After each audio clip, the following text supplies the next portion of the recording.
and welcome, welcome, welcome to our Restoring the Right to Vote Virginia 2023. Now, we've got some wonderful partners for tonight, the National Women's Political Caucus, and we also have Razor, we have the Democracy Labs, and I see that one of my co-hosts has just joined. Let me pop over and make Rashad a co-host, and I will introduce Rashad Pearson and thank him for joining us. So Rashad is the chair of RAISR, the resolutions addressing systemic and structural racism, which is also a 501c3. He is a Freemason and a proud member of Central Lodge Number 1. He is a financial analyst with Marine Force Cyber Command. He is now in Severn, Maryland, and I actually know where that is. And even though he's moved to Maryland, he is still heavily involved with Virginia. He's got a deep affinity for racial and social progress and is very passionate about any humanitarian-based cause. Specializes in reparations and the surrounding issues, Black economics, financial progression, housing and eviction, racial disparities in Virginia and throughout the nation. Welcome, Rashad, and I'm so glad that you were able to join us tonight. Thank you so very, very much. All right. Now, Rashad, do you want to quickly go through the pillars of the RAISR pillars? Yes, and good evening, everyone. Thank you, Andrea, for the introduction, and thanks everyone for being here tonight. It's a pleasure to get to meet all of you, and I'm looking forward to the conversation. A little bit about RAISR again, Resolutions Addressing Systemic Racism, 501c3 nonprofit we've created approximately 3 years ago. Done a lot of work within the state of Virginia and beyond. And just a little bit about our organization. Our vision statement, our vision is to be the catalyst for the change we seek. Our mission statement is to provide data, support, and resources to identify systemic and structural racism for the purpose of education and aiding in the elimination of societal racism. And our objectives are to build relationships and partnerships to support change, research, provide input for legislative and policy changes. We want to be the hub for information and resources to continue to advance economic fairness, equity, and ensure the health and safety of all people. Our organization is based around pillars that we kind of base our main efforts around. So the list of those pillars is economics and financial. Hold on, let me maximize it a little more. So economics and financial is identify how historical racism and economic disparities have impeded the creation of intergenerational wealth, access to capital, and economic and financial literacy.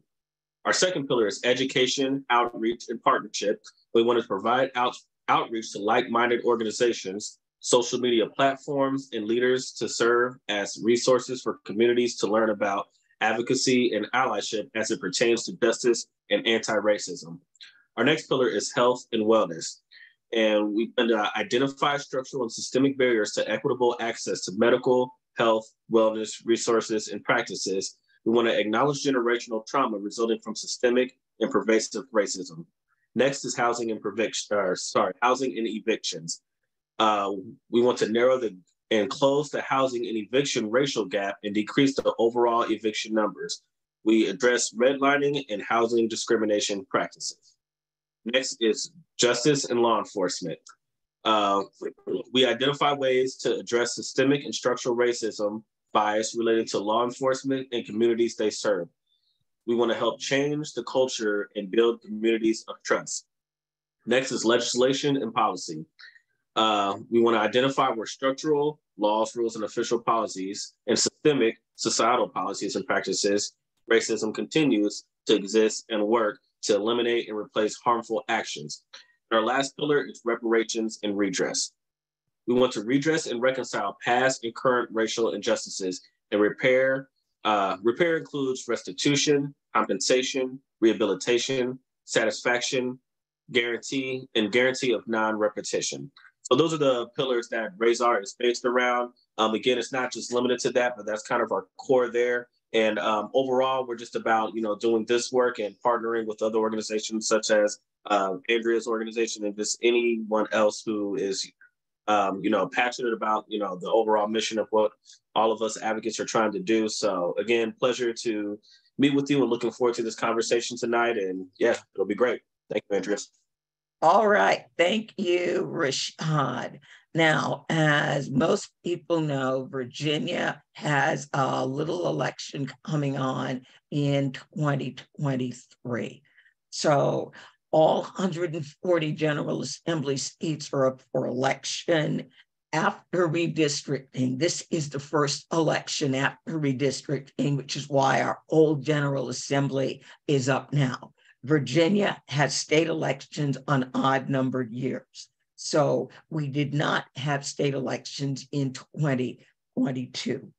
Now, after redistricting, it looked as though there were 37 Republican districts, 31 Democratic districts, and there were 32 brand new districts where whoever wins them, that's what district it is. Because of redistricting, we lost 35 incumbent senators and delegates who chose not to run in the new districts. Right now, Virginia is a battleground state for reproductive choice, and we also are a battleground for restoration of voting rights, which is going to be our main topic tonight. Now, as of yesterday, North Carolina overrode the governor's veto, and they now have a 12-week abortion ban. We expect that South Carolina will approve an abortion ban very, very soon, which basically would leave Virginia as the only southern state standing where abortion is safe and legal. Right now, the way the General Assembly is currently structured, there are 100 seats in the Virginia House. 47 of those seats are Democratic. 52 seats belong to the GOP. On the Senate side, there are majority Dems, 22 Democratic seats to 18 Republican seats. When you look at the Virginia map, you can see that the rural areas of the state are red. The urban areas of the state tend to be blue. And we now have areas in the middle and off to the east where these are our new districts. We have been making phone calls at Center for Common Ground for the June 20th primary. And we have made a total of 27,000 calls to Chesapeake, Petersburg, and Portsmouth on our C3 side.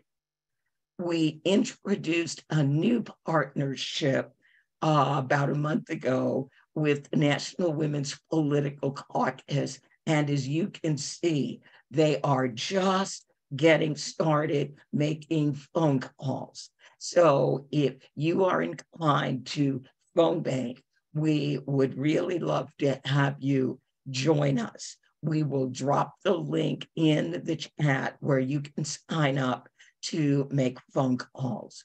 We use a system called PDI. We offer training on how that system works every Wednesday and every Saturday. All that information is available on our website. We've done a lot of texting. As a matter of fact, we have sent 150,000 texts for Senate candidates and another 62,000 text messages for House candidates. There will be more texting that we will be doing. We have a very aggressive group of texters. Now, all those phone calls, all those text messages, and the 60,000 postcards that we have sent on the C3 side, and the 64,000 postcards that are being sent on the C4 side have resulted in some very, very impressive early voting numbers. These are the numbers as of this morning at 5 o'clock. We had in Senate District 13, which is Petersburg, 2,000 people early vote. What is interesting about this election is the number of people that we are seeing that are voting by mail. Senate District 11 over in Charlottesville, 1,713 people. Senate District 18, 1,748. That is over in Chesapeake. And I'm listing Senate District 4 because we have a democracy center there. And so that is the fifth district in terms of number of early votes. So this is looking very, very encouraging for a primary. Now, preparing for our main business tonight, felony disenfranchisement in Virginia. Now, I work very hard with a number of activists who are here on this call. Shout out to Stephen Spitz.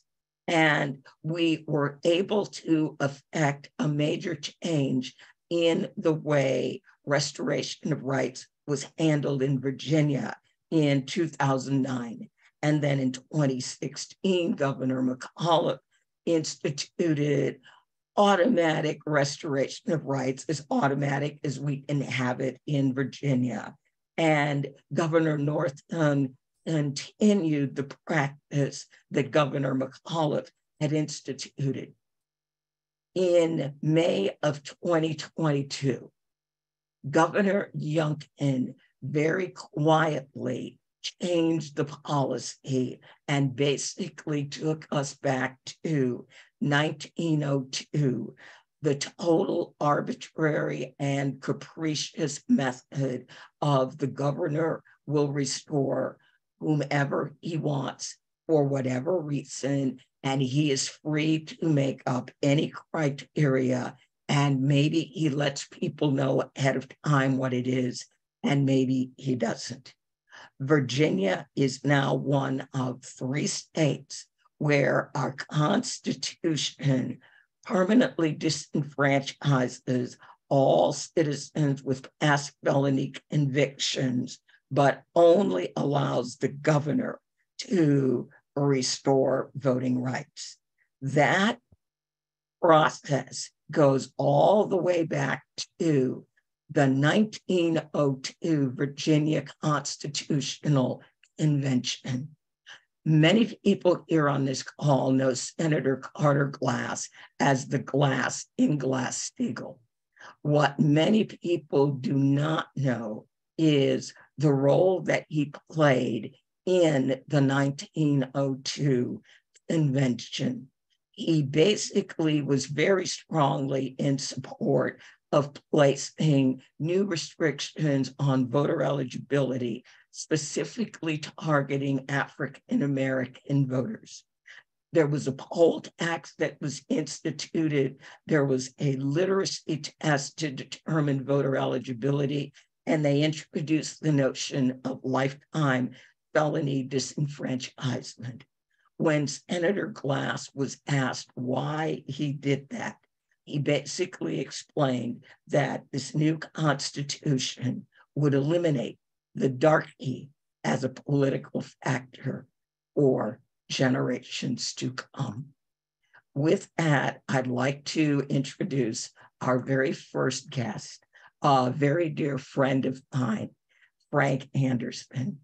I met Frank Anderson back in 2009 when Frank was working to get his rights restored by first Governor Tim Kaine, and then it became Governor Bob McDonnell.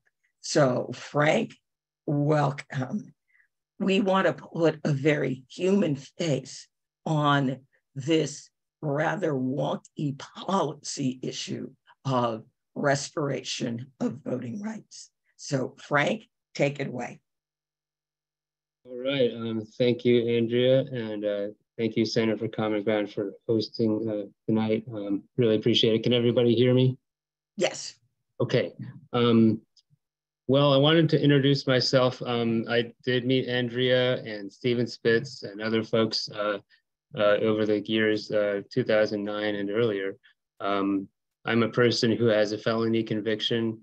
I committed a burglary back in 1998, for which I served 2 years and 2 months in prison. And over the years following that, I got involved in politics, and the process for restoring one's rights was so difficult and so obscure. I didn't really know about it, and it just seemed insurmountable. Eventually, I learned of the process, and towards the end of the year 2008, Tim Kaine was governor, and he invited everyone to apply. So I applied, but then I was turned down. And having been working with Democratic activists, folks started asking around, why was I turned down, because there was no explanation. Eventually, I got a message from the Deputy Secretary of the Commonwealth stating that although they usually don't tell you why you were denied, I was denied because I had traffic tickets on my record. And that was kind of a surprise, but it's just a result of the arbitrary and capricious nature of the governor's process for restoration of rights. He can decide any reason he wants to deny you. You know, I don't like what you're doing. Don't like you have to be a certain height. Doesn't matter.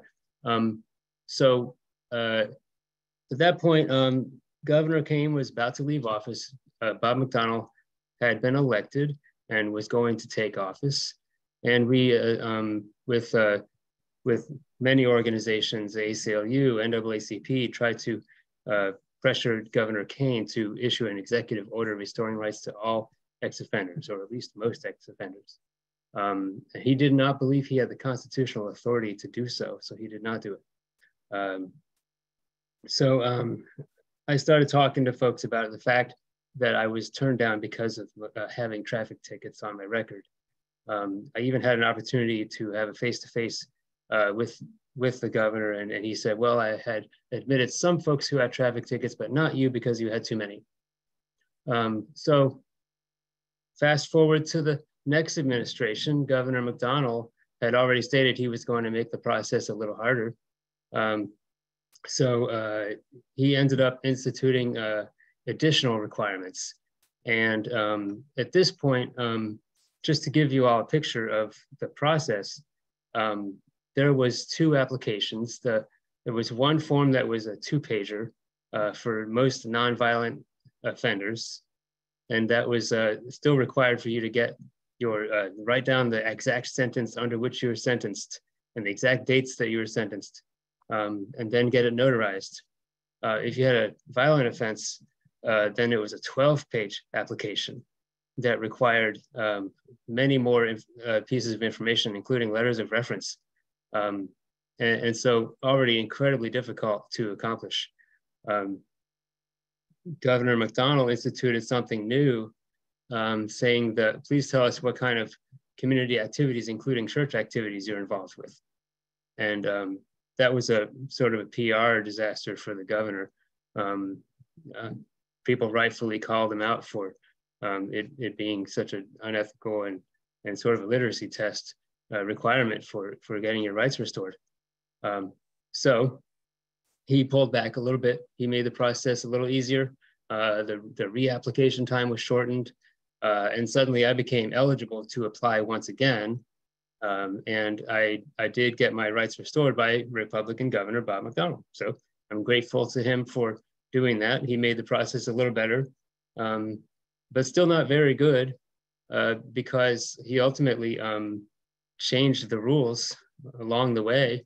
He even took it to the point where he took some of the types of offenses that were formerly nonviolent two-page application and put them into the longer form to make it so that if somebody had a burglary offense like I did, you now had to fill out the 12-page application. So not great, a little bit better. Fortunately, Terry McAuliffe made it a campaign issue. He openly spoke about it on the campaign at personal or political risk to himself to do so. To this day, folks, even Democrats, are not terribly sure about whether they want to support this kind of thing. And to put it into context, as you all probably know, Virginia is one of only like 2 states that have this permanent disenfranchisement where only the governor can restore your rights. Everywhere else, you automatically get your rights back at some point. So Virginia is unusual. Try to point this out to people. And so I've spent years, every time I have the opportunity, to try to, present the moral argument for restoration of rights. The Governor McAuliffe issued the automatic restoration of rights process, as automatic as it could be, as Andrea said. You just fill out a form, not even an application, and provided that you had completed your sentence and you had no pending offenses on your record, you were eligible to get your rights back, and it was a done deal. So thousands and thousands of people, many, many more than anyone ever before, were restored under McAuliffe, and it continued under Northam, and now here we are again, having it been clawed back to the point where now it's one person at a time, and the governor is required to submit a report to the General Assembly showing the names of the persons whose rights he has restored. That list this year is much, much shorter than it has been in previous years. So we see now the evidence of Youngkin's policy as the result of the first year of his administration, in which he's restored far fewer people. So as we continue, folks on this call may talk about the constitutional amendment process and the only way one can really change this, which would still be a few years down the road. But I'd like to talk about some other arguments for restoration of rights, because even though we're such an unusual state, and you have states like Vermont and Maine, where you never lose your rights and even people can vote from prison, the argument must be made to some folks. So there's the moral argument, there's even the religious argument. If you believe in forgiveness, redemption, then folks should have a second chance. I also look at it as a matter of personal responsibility. If you are a person who has been in prison, you're constantly hearing about when you get out, you're supposed to be a productive member of society, right? I'm going to be a productive member of society. So, of course, and everybody wants to be. So you get out, you have to complete the terms of parole or probation, get a job, you can raise children, get a driver's license, all of these things that responsible citizens are expected to do, right? So when you get out of incarceration, you're supposed to act like a citizen. Well, shouldn't voting be part of that? Isn't that acting like a citizen? Isn't being willing to serve on a jury when called to do so acting like a citizen? So if you're allowed to do all these other things, which I would say are highly more impactful, raising children, for example, than voting, then yes, one should vote. You should get your rights restored. And I would put it that way to anybody who might get in a discussion or debate with you about it, and leave you with that. And anyways, so I still volunteer. I'm still working in the political sphere somewhat. I'm very fortunate that that I was able to volunteer and work and had a lot of opportunities working in the Fairfax County Board of Supervisors now as a staff person to an elected member. That means I get to still work my values. And I really appreciate the opportunity to talk about this. And I'm very open about my past and about the restoration process whenever possible. So thank you once again. If there's a Q&A, I'd be happy to participate. Thank you. Are there any questions? Do you see any? Frank, that was wonderful. I'm not seeing any questions. I'm seeing comments. Melissa has her hand raised. Oh, go ahead, Melissa. Yes, thank you. Thank you for your story, Frank, letting us know about this. One of the things I'm very worried about is the lack of transparency by the governor, really pulling back this decision-making, funneled into just whatever happens to be in his brain at the time. What can outside groups like ours, C3 groups like Razor, Center for Common Ground, Democracy Centers, how can we go in and help? And when is the best time to help those returning citizens that are getting ready to be released? Because you've got so much on your mind as you're coming out, how can we best be positioned to provide that guidance and help? Thank you, Melissa, and thank you, Rashad and Razor, for what you're doing. It's an excellent question. The opportunity is there from as early as possible. If you do happen to be speaking with people who are currently in the system, they need to know. They actually are supposed to be presented with the application and explanation of the process before release. But it's something that you need to remind people about. So on the individual level, definitely want to let folks know that this opportunity is there, help them through the application, and also continue with them to follow up on the status of that application and any information that they need to submit to get it passed. I would say just, anyone you meet, get their information, stay in contact with them about their application for restoration of rights, because sometimes it does take advocacy to get it done. On the larger level, statewide, anytime that you are speaking to your member of the General Assembly or anybody who works in that sphere, they need to know that restoration of rights is a generally accepted principle these days by most people in Virginia. Even Republicans, support the idea that you get your rights back at some point. After whatever process you want it to be, it should not be private and arbitrary and capricious on the part of the governor, and a secret process that they can change at any time. That just doesn't seem right in this day and age. So you've there ever served to be your time. Yes, you should have it reinstated, and it's maybe 1 or 2 pages out of a 50-page release document in our county, because I've looked into that for the returning citizens, and that could eat. Yeah, well, I mean, that's a good point. If it's one little piece of the process, that when you're getting out of prison, you have a lot to do, and you have to, a lot of times you may be starting with nothing. You don't have an ID, anything like that. So you're just trying to get your life back together. It might not be a priority for people. So that's why you need to stay in touch. All right, excellent. Richard, it needs to be a short question. What could the Center for Common Ground and Democracy Center, with all your locations throughout the state, do to increase individuals' awareness that their rights might have been restored already? I just had an individual today that contacted me, and I did it all online, over the phone, but there's still hundreds of thousands of individuals that are still unawares as a result of what McDonnell and Northam did to grant them their rights. And the government has done nothing to do a mass advertisement to let folk know that their rights have been restored. Isn't there something that you guys can do? Yeah, I bet Andrea can answer that question. Oh, yeah.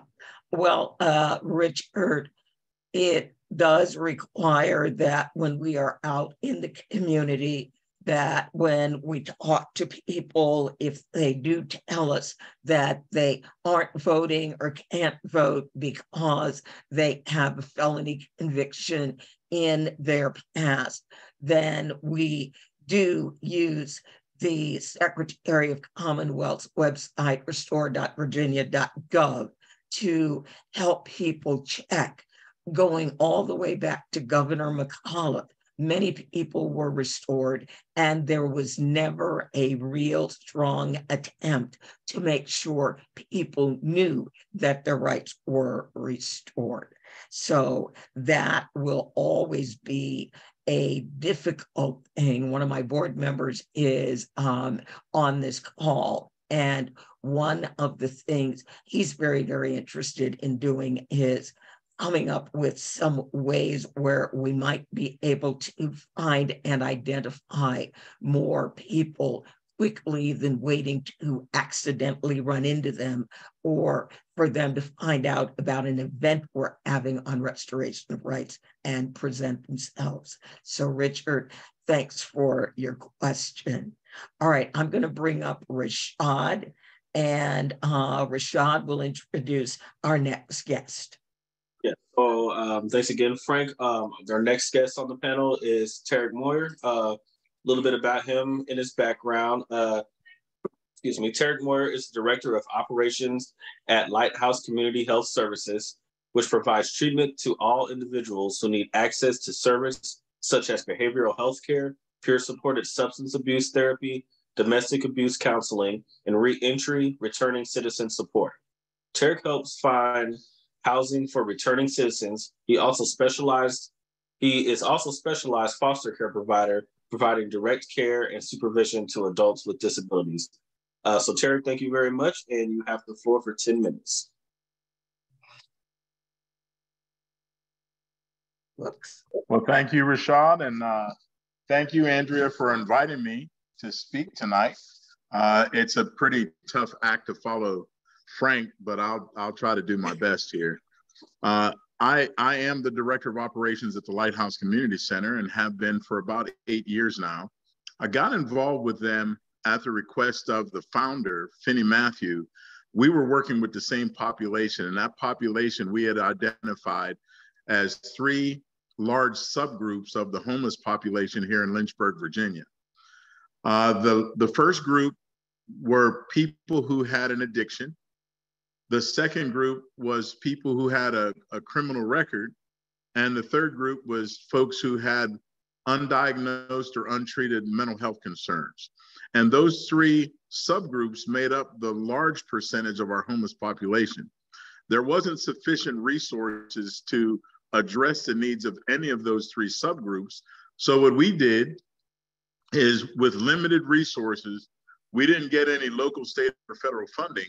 What we did is we took an old house that we had, we rehabbed it, and we put the first batch of men in there, 7 men, and it filled up within a month. And we opened another house and it filled up within 3 weeks. And we opened a third house and the same thing happened.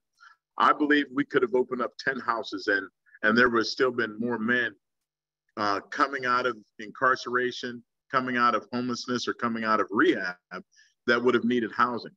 One of the things we realized, though, that as many of them were getting their rights restored, they didn't understand about the importance of voting, especially in the local elections where it affected them directly here in the area, but as well as state and federal elections. And so restoring their rights, once we convinced them of how it could make a dramatic change in the political climate in a particular area, then they started to understand. And with the help of Andrea, we were able to start a democracy center right in the Lighthouse Community Center, which has helped several people here just recently to be able to get their rights restored.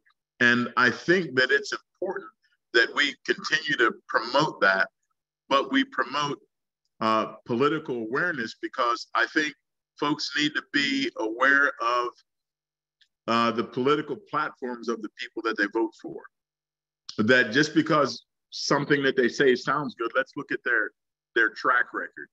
And if their track record is suspect, then probably their service to the local community or statewide is going to be a little suspect as well. And we may be seeing some of that now, but I think it's important that we understand that these folks who are coming out need to have an advocate. They need to have people that will come alongside of them, walk them through a process, especially what Frank said earlier. Sometimes even the application process for some of these things that folks are trying to accomplish is very tedious and complicated. Many of these men, they're reading at a 6th to 8th grade level. And so they need assistance in even understanding the language and terminology in some of these applications and some of the directions that they have to follow in order to pursue having their rights restored. I think the current administration in Virginia has taken a very punitive stance, and they look at folks who have committed felonies as those people that even once they've served their time, we don't really want those people to assimilate back into our communities. We don't want them to live near us. We don't want them to work with us. We don't want to socialize with them. And so I think as long as that perspective is there, it's more than just, we don't want them in my backyard. It's that we don't even want to interact with those people. And they almost treat them like they're less than human. And until we break through that, that has nothing to do with politics at this point. That has to do with what Frank said earlier, a lack of empathy and forgiveness. Do we really want to take a stance that assumes that because we made a mistake in our past, that we could never be forgiven or rehabilitated? Because if that's the stance that we're going to take, then we may as well just build bigger prisons, because we should never let anyone out. So I appreciate the opportunity to speak, but I appreciate even more that there are other people around the state and around the country who are fighting for these individuals, because many of them have given up the fight. They've given up hope. And that's just another way to get them back into the system. So we have to encourage them to maintain hope that there are people out there fighting for them, but they need to fight just as hard along with us so that we can make this happen. So once again, I appreciate it, Andrea, and Rashad, thank you for allowing me to speak this evening. And thank you very, very much, Eric. What I'm going to do, I want to keep us on track. I'm going to bring up our next speaker. Our next speaker is Edgardo Cortez, and I met him probably back in 2009. So Edgardo is an advisor to the election security team at the Brennan Center, where he consults on regulation, legislation, and litigation. He has more than 15 years experience in all facets of the electoral process, from the campaign side to the election officer side to being an election commissioner and everything in between. I think, Edgardo, I am going to refer to you as Mr. Voting Rights. So, Edgardo, if you please. All right. Thank you. Thank you so much. And thanks for having me with you this evening. It's great to see, actually, as I see the list of people signing on, so many folks around the state that I've had the pleasure of meeting and working with over the years. And Ray mentioned, like, I've been kind of all over in the voting space, you know, from running the Fairfax County Office of Elections to running the State Department of Elections. I had the privilege to, outside of that, you know, that work within the government, to also be on the advocacy side around the issue of rights restoration, in particular, working with the Advancement Project and was there with some of the folks on this call pushing Governor McDonald back in what is now quite a long time ago to really make the process more fair and more open and transparent. I think we had some success, and then obviously when Governor McAuliffe came into office, he left office having restored rights to over 173,000 individuals. I was really happy to be part of that process of figuring out kind of the mechanics behind the scenes of how to make that process work and have state agencies talk to each other. Frank did I don't know Frank for a long time too, but did a good job of capturing like the confusing nature of this process, or what used to be this process and is now again this process, with people not knowing what to do. And it's really unnecessary because the just from looking at this, even if you go aside from the fact that these are people we're talking about, right? There are people, these are your neighbors, right? These are your neighbors. They're living in your communities. Their kids are going to school with your kids. They're paying taxes. They have jobs, right? They're doing all of these things just like you. But in order to vote come election day, they're having to overcome these ridiculous obstacles to be able to have that right and to participate. And taking aside the fact that from a fairness perspective and just the ability of people to participate, but when you talk about from an administrative standpoint, like what the governor is doing here is really making it more difficult for not just the people that are looking to get their rights restored, but they're making it more difficult for all the state agencies that work on these issues, right? For the people in corrections that are, when people are coming out and being released, you talked about, a couple of people had mentioned like just the massive amounts of information you get that they have to walk through. And now those those state employees had to figure out like, oh, how do I explain to this person that they may or may not get their rights restored based on, however the governor is feeling that day of the week. For our election officials around the state. And we've seen this play out. The reason this concerns me is not just because of the arbitrary nature of it, but really it's the push to discourage people from participating. And we've seen this in other states where by making the process more confusing, it really puts people off from even trying, right? Because they see people, the process has been made so complex and so confusing that even the state doesn't know who's eligible and who's not. And people go and they vote thinking they're eligible to vote and then get in trouble for it.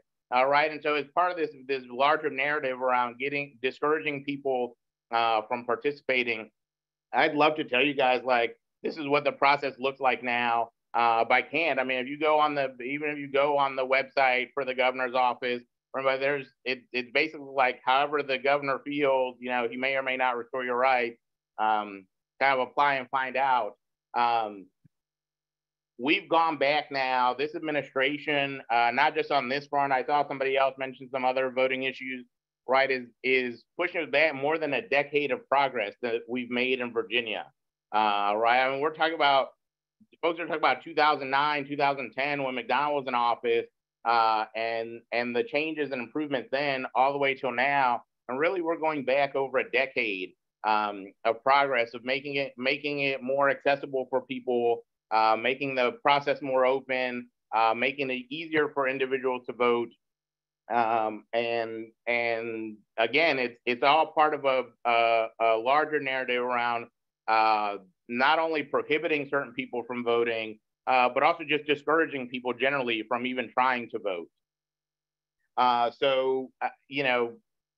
I think, and Andrea, I think you wanted me to talk about a couple other issues kind of related to that. But I do want to, remind people, you talked about the election this coming November. I think for me, one of the greatest disappointments is that I think people saw a lot of progress, these past 10 years. And I think that made a lot of people in the community complacent. And they said, oh, this is, it's improved. Now anybody can go and get their rights restored. We're good to go. that process isn't done. We've talked about, I think Frank mentioned, and some other folks have mentioned the constitutional amendment, which is going to take years, right? And so this election is very important because we're moving, but again, we've lost over a decade of progress on a lot of fronts, and now we're looking to potentially lose more based on the outcome of this November election. So it's important, and it's important not just for people that are looking to get their rights restored because they have made a mistake in the past and they have felony conviction. It's important for those of us that are their neighbors that do have the ability to vote, right, and are registered to vote and can participate, to go out there and let people know, like, this is important to us. We want everybody to be able to vote and to participate and to turn out and vote in November. So there's definitely there's a lot of work to be done, obviously, but it is great to see like so many people here on this call today wanting to learn more about the issue. And I think it just will be critical this November. Again, not just with voting rights, but there are a lot of things, a lot of voting restrictions that will come to pass, not may come to pass, but will come to pass if the makeup of the General Assembly is different. And we know that because we've seen those bills introduced. Right? We've seen those bills introduced during the first part of this administration that would roll back voting rights for people. They will roll back the ability for people to vote by mail, to have early vote, like so many things that would just get rolled back. And so think about that and make sure that people are turning out to vote in November. But also, encouraging others that it's not just like this random off-year election. This is going to have a big impact on everybody's lives here in Virginia. Thank you for that, Edgardo. Now, a question that I have for you. You were instrumental in bringing ERIC, let me get this right now, the electronic registration and information system into Virginia. And Governor Youngkin and his crew are removing Virginia from the ERIC system. What could that mean? Well, I mean, again, it's another thing where we're going, 10 years of progress here. And that was another initiative that started actually during the McDonnell administration, right? It was prior to Governor McAuliffe coming into office that Virginia joined ERIC.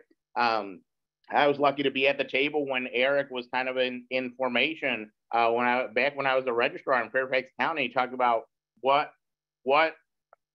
can we do to not only improve how we maintain our voter rolls, so making sure that only eligible people are on the rolls, but also to encourage people that are not registered and are eligible to register. And so ERIC is this interstate compact, for those that don't know, interstate compact of data sharing, basically, between elections data and motor vehicle data.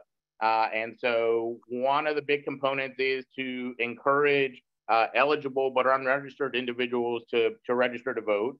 And then on the flip side of that is to maintaining accurate voter rolls. And so I find the discussion around voter integrity, voting integrity and voter fraud and all these things that the right claims to have a big interest in, then turn around and leave a group, an organization like ERIC, which is actually helping the state to maintain very accurate voter rolls and to keep information up to date. And so now the state is going to be in a position where they cannot get access to all the information they need to maintain accurate voter rolls. And it's also the information that they were previously getting that they can still get access to some other way is going to cost the state more money. It's going to take them, it's going to be more difficult for them to implement the technology to do this. And it's going to be incomplete. And so to me, it just doesn't, it doesn't mesh that you would talk about maintaining integrity in the system and keeping voter rolls up to date, but at the same time, leave an organization that, again, is run by member states. This isn't some outside entity. This is run and paid for by the states that are members. And so, it's a big step back, but it's also, it doesn't seem to have any logical purpose for, how they can make the process better. It's just a response to a lot of this crazy conspiracy theories that this administration has been reacting to across the board since they came into office. Yes, I was wondering if maybe there was some grand new system that was being considered, and no, they just want to leave something that has been working, is not broken. And it will be interesting to see in a year or two what condition our voter rolls are in once they leave that system. All right, Edgardo, thank you so very, very much for joining us. Thank you, thank you, thank you. Rashad, if you would introduce our next speaker. We are obviously going to run a little over tonight, but this is really important information, not only for Virginia, but I do say, as goes Virginia, as goes the nation. And the feeling is, if they can do this in Virginia, they can start rolling this back in other states. So, Rashad, yes, please introduce our next guest, who's actually an officer of Center for Common Ground. All right, our next speaker and our final speaker for the night is Mr. Philip Thompson. A little background on Philip. Philip Thompson is an attorney in Virginia who has served as counsel to Native American tribes and provides consulting and lobbying services to business, finance, and political clients.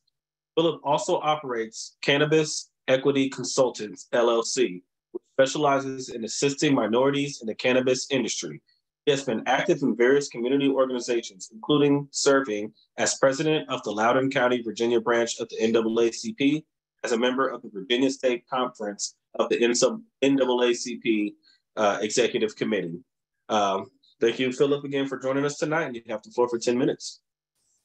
Thank you. I want to just say that everything we've heard tonight has been very well spoken and good information. But I'm here to tell you that the number one problem we have in this process is apathy. We shouldn't be here right now with this governor. And we're here with this governor because we didn't win an election and people didn't come out and vote. And that's just the bottom line. If you don't participate in this democracy, you will end up getting what we have.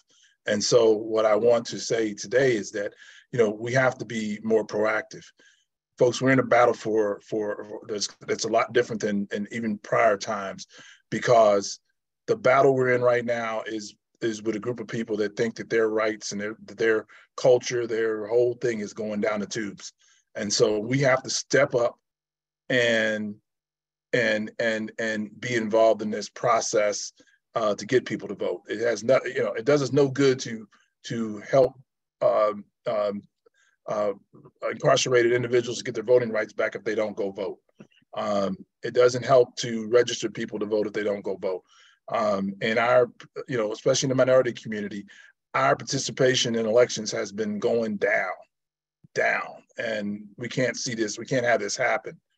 On this process, I find it ironic that we're in a state where you can walk around with a gun, but you can't vote. Certain people can't vote. And so our priorities are all screwed up in the Commonwealth, Virginia.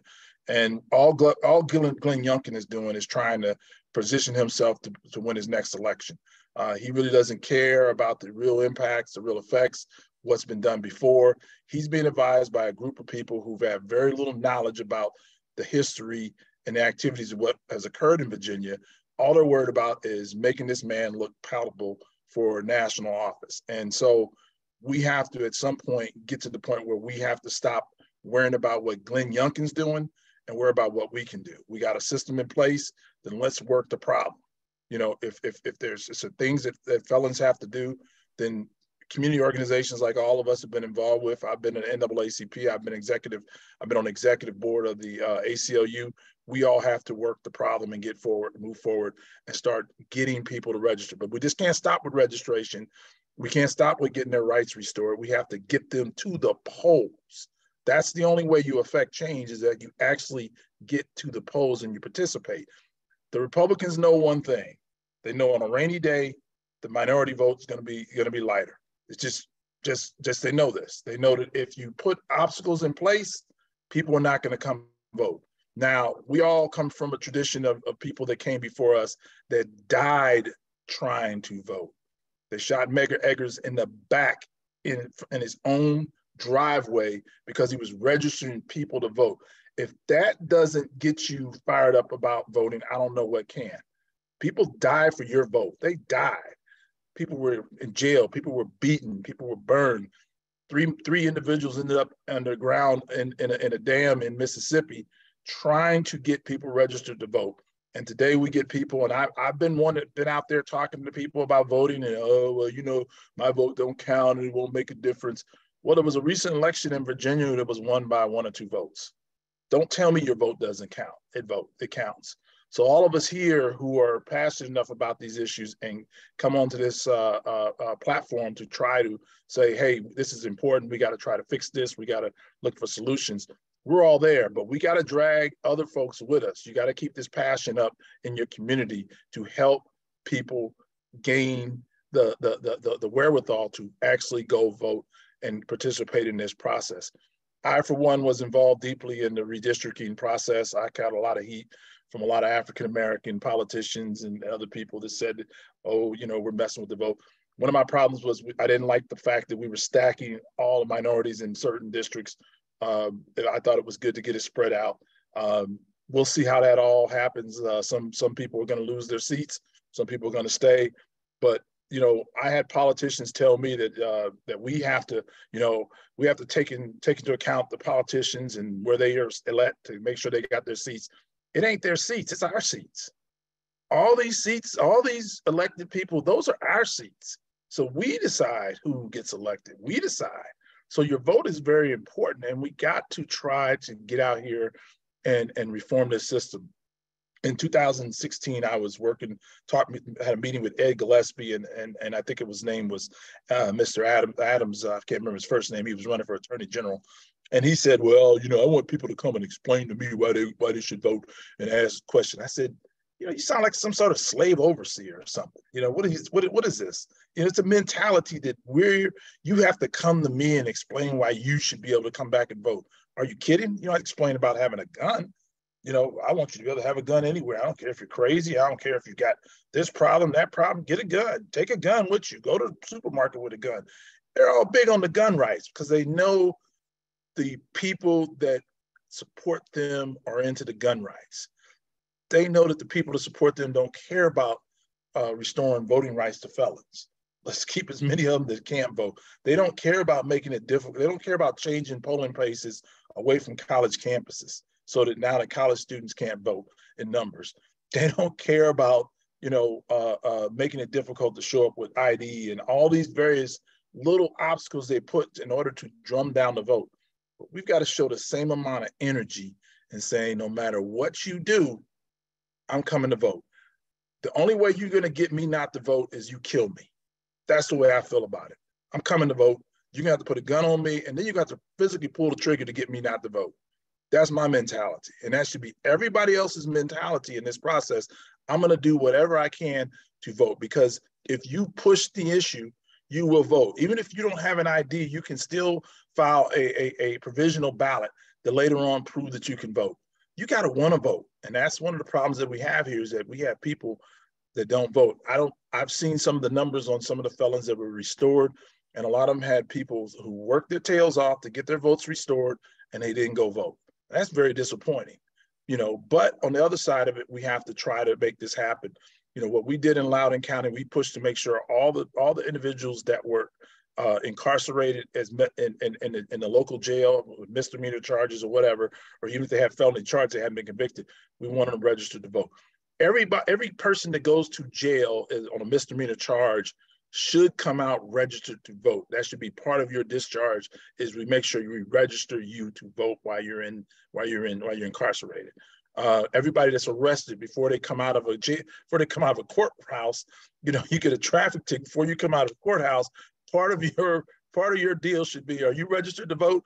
No, well, you can't have your license back. Go register to vote first, and then you can get your license back. That's how we should be tying the right to vote to everything else, because without it, we don't have anything in this country. Everything that African Americans have gotten in this country is because people have been voted in, and they've changed the laws, they've changed this Constitution. All these various things have occurred. So we have got to put the pressure on everybody to participate in this democracy, and we have to stop. We can worry about what Glenn Youngkin's going to do. We can complain about him pulling out of this, doing this. Glenn ain't listening to us. They don't listen to us. So we need to do what we can do and control what we can control, which is to help people that are trying to get through the process and get them through the process, and then encourage, drag, pray, get them to vote. And that includes not just the incarcerated, recently incarcerated who had their rights reestablished. That's the people that are in the communities where it doesn't look like it does change things, but if they're ever going to see a change, they're going to have to vote. So that's all if I bring anything tonight, I said we've got to double down the energy, because their energy is strong in trying to prevent us from moving forward and voting and getting people registered and all these various things and obstacles they put forward. Every time they do this, we got to double down and say, we don't care what you do, we're coming. We're coming, and we just have to come, and we have to be there in November in numbers to vote for the people that we think are going to give us the better chance of achieving the things that we want to achieve in this country. And that's all comes down to voting. So I hope everyone leaves here tonight saying, hey, I'm motivated. We got to get back out here. If I know someone that recently incarcerated is having problems, I'm gonna help them. If I got to write a letter for them, we'll write a letter. If we got to walk them down, we'll walk them down. We'll do an application. We'll make Glenn Youngkin say no. We'll make Glenn Youngkin's dragging feet to hurt tonight. Make it painful for him to do this, and make his party pay for what he's doing. Thank you. Thank you, Philip. And that brings us to a wonderful, rousing close. Yes, I see people applauding. Very, very, very, very important. So for those of us who know our work, you know that we really push the 45 days of early voting that we have in Virginia. Again, as Philip said, if it rains, or again, we have snow in Virginia, we should get snow in November. That is going to mean a lot of Black and brown people are just not going to go to the polls. But we start voting in September for the general election, and normally the weather is decent. So what I'm going to ask people to do, yes, it was a fantastic presentation, is if you are working on voter registration in Virginia, or really in any state, do not say register to vote. It's register and vote. It is a two-part process. And that is one of the wonderful things that we've been able to see at a number of our democracy centers.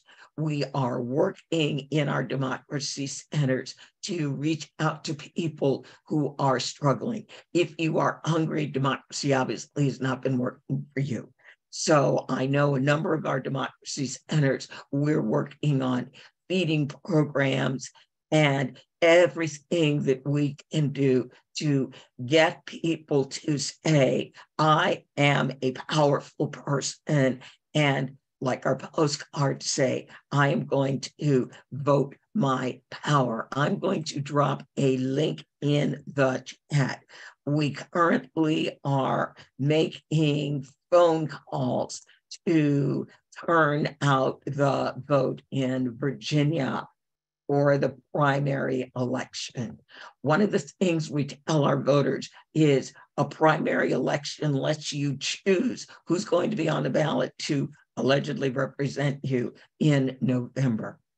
Virginia, like most states, has a horrible, horrible turnout record for primaries. But if you were on earlier tonight, you saw that we are beginning to really make inroads, and we have gotten 16,000 people to go out and vote in. These are the Democratic primaries. Republicans pretty much don't have primaries in Virginia, but Democrats do. So we are watching those numbers and we are pleased. I just dropped a link in the chat. This is where you can go and sign up to make phone calls for us. Phone calls for us are very, very, very, very easy. We have a training video right on the website. We offer classes every Wednesday from 6 to 8, every Saturday from 3 to 5. You can go to one of our training classes if you feel you need it. And our phone banks are open 7 days a week, 9 a.m. to 8 p.m. So you can make phone calls. We will be announcing canvassing very, very soon. And we will want people to come and to knock on doors and give people information on where to early vote. One of the issues with early voting is that it's on the internet. So if you're rural, if you're urban but low income, if you're older and don't use a computer, you probably don't know where early voting is because it's not on your voter registration card. So we work very, very hard to educate voters. So I'm going to say thank you to all of my wonderful guests. I want to thank my co-sponsor for this event, Razor. So Rashad, Melissa, thank you so very much for all you did for this event. I want to thank my wonderful speakers. Frank, it is so wonderful to see you again. Eric, I love working with you and Vinny. Edgardo, it was an experience to see you again and to literally read about all the different things that you have done for Virginia. Thank you so very much.